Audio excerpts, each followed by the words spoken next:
तो हेलो दोस्तों, आज हम देखेंगे यूनरी ऑपरेटर क्या होते हैं जावा के अंदर। ठीक है। यूनरी ऑपरेटर खाली इनको एक ऑपरेंड की ज़रूरत होती है। ऑपरेंड क्या होते हैं? जिसके ऊपर हम कोई भी ऑपरेशन परफॉर्म करने वाले हैं। ठीक है। ऑपरेंड क्या है? वेरिएबल भी हो सकते हैं, ऑपरेंड को हम वेरिएबल भी कहते हैं। ठीक है।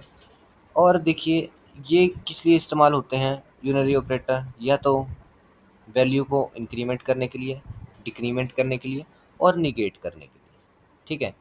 देखिए, यूनरी ऑपरेटर है जो वो 3 तरह के होते हैं, 3 प्रकार के होते हैं। सबसे पहले यूनरी माइनस ऑपरेटर आता है, फिर इंक्रीमेंट ऑपरेटर और डिक्रीमेंट ऑपरेटर। ठीक है। यूनरी माइनस ऑपरेटर क्या होता है? देखिए, इस माइनस ऑपरेटर का उपयोग हम किसी भी वेरिएबल की वैल्यू को नेगेटिव करने के लिए करते हैं। ठीक है। वेरिएबल के अंदर जो भी वैल्यू होती है उसको हम नेगेटिव करने के लिए करते हैं। यहाँ पर नेगेटिव का मतलब देखिए क्या होता है, जो नेगेटिव वैल्यू होती है वो पॉजिटिव हो जाती है। ठीक है। और जो पहले से ही पॉजिटिव होती है वो नेगेटिव हो जाती है। ठीक है। अब देखिए, दूसरा है जो इंक्रीमेंट ऑपरेटर है। ठीक है। इंक्रीमेंट ऑपरेटर का जो उपयोग है, हम किसी भी वेरिएबल, ठीक है, जिसके अंदर वैल्यू स्टोर करा रखे, किसी भी वेरिएबल की वैल्यू को 1 से बढ़ाने के लिए करते हैं। ठीक है। वहीं सेम डिक्रीमेंट ऑपरेटर में हम क्या करते हैं, किसी भी वेरिएबल की वैल्यू को 1 से घटाने के लिए यूज़ करते हैं। ठीक है।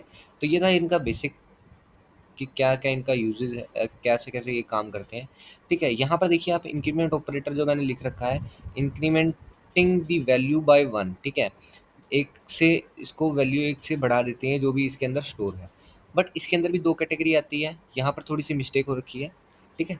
इसके अंदर 2 कैटेगरी आती है, प्री इंक्रीमेंट और पोस्ट इंक्रीमेंट की। ठीक है। यहाँ पर मिसप्रिंट हो रखा है इसमें। तो यहाँ पर क्या है, प्री इंक्रीमेंट एक आएगा और पोस्ट इंक्रीमेंट। वहीं सेम डिक्रीमेंट ऑपरेटर में भी क्या आएगा, प्री डिक्रीमेंट और पोस्ट डिक्रीमेंट। ठीक है। इनका हम एक एक एग्जांपल देखेंगे क्लिप्स पे, फिर आपको ये और क्लियर हो जाएगा। गाइस, यहाँ पर देखिए आप, मैंने एक पैकेज टेस्टिंग लिया है, उसके अंदर मैंने क्लास क्रिएट करी है टेस्ट नाम से। यहाँ पर मैं एक मेन मेथड क्रिएट कर रहा हूँ। ठीक है। मेन मेथड मैंने यहाँ पर बना लिया है। तो यहाँ पर मैंने एक वेरिएबल लिया है एक्स, जिसके अंदर मैं वैल्यू स्टोर करा रहा हूँ 5। ठीक है।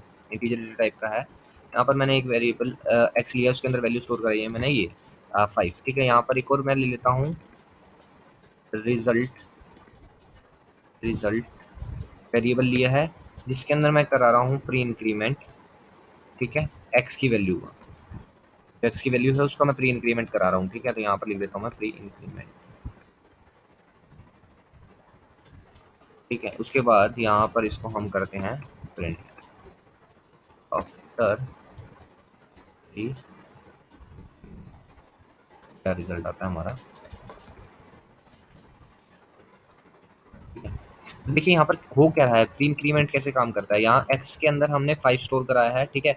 और रिजल्ट के अंदर हमने क्या स्टोर कराई है, एक्स की वैल्यू यूज करके इंक्रीमेंट ऑपरेटर को। तो इसमें क्या होगा, इस केस में सबसे पहले जो ये वैल्यू है, ठीक है, 5, वो इंक्रीमेंट होगी। ठीक है। इंक्रीमेंट होगी 1 से। ठीक है। तो यहाँ पर क्या हो गया, ये वैल्यू होगी 6, और 6 होने के बाद ये रिजल्ट के अंदर असाइन हो रही है। ठीक है। देन हम उसको सिंपली यहाँ पर क्या कर रहे हैं, प्रिंट करा रहे हैं।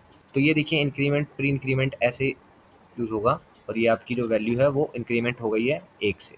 ठीक है। अब सेम ही हम, तो यहाँ पर मैं ये एक और वेरिएबल ले रहा हूँ वाई, जिसके अंदर मैंने वैल्यू स्टोर कराई है 2।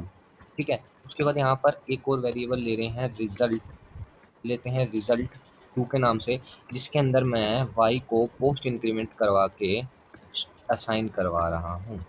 ठीक है। इंक्रीमेंट, और यहाँ पर मैं उसको,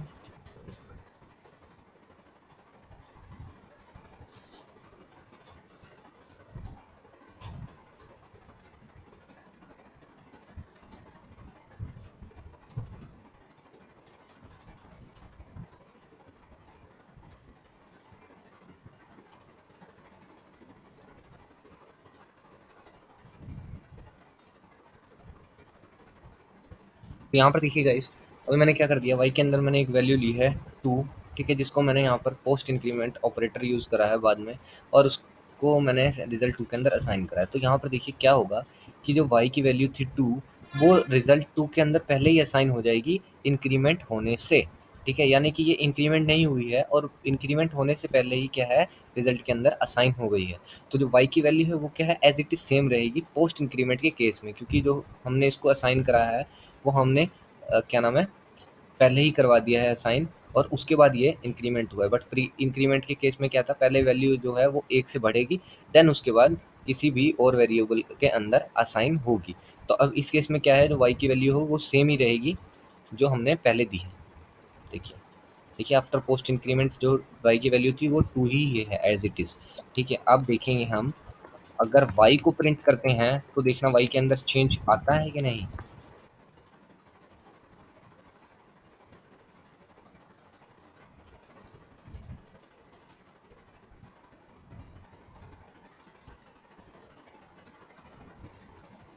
ठीक है, यहाँ पर मैंने क्या कर दिया, एक और स्टेटमेंट लिख दी है और उसके अंदर मैंने y को प्रिंट करके देखता हूँ कि y की वैल्यू बढ़ेगी कि बढ़ रही है कि नहीं। आपको क्या लगता है, y की वैल्यू 1 से इंक्रीमेंट होगी?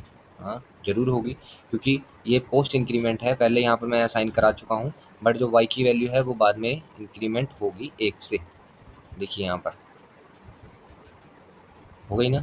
तो इस तरह से post increment pre increment use करते हैं आप, और इसी तरह से ही आप प्री डिक्रीमेंट और पोस्ट डिक्रीमेंट यूज़ करेंगे अपने प्रोग्राम के अंदर। ठीक है, कुछ नहीं है, लॉजिक सेम ही है, बस यहाँ पर आपने क्या करना है, पहले माइनस कर दिया, ठीक है, डिक्रीमेंट करने के लिए, और ये बाद में कर दिया। ठीक है, तो अब यहाँ पर आप देखेंगे तो इनकी एक एक वैल्यू जो है वो घट जाएगी। ठीक है, 5 था जो, वो 1 से डिक्रीमेंट होके यहाँ पर प्रिंट हो रहा है 4। ठीक है, तो जो y की वैल्यू थी पोस्ट डिक्रीमेंट के केस में, ठीक है, यहाँ पर लिख देता हूँ मैं,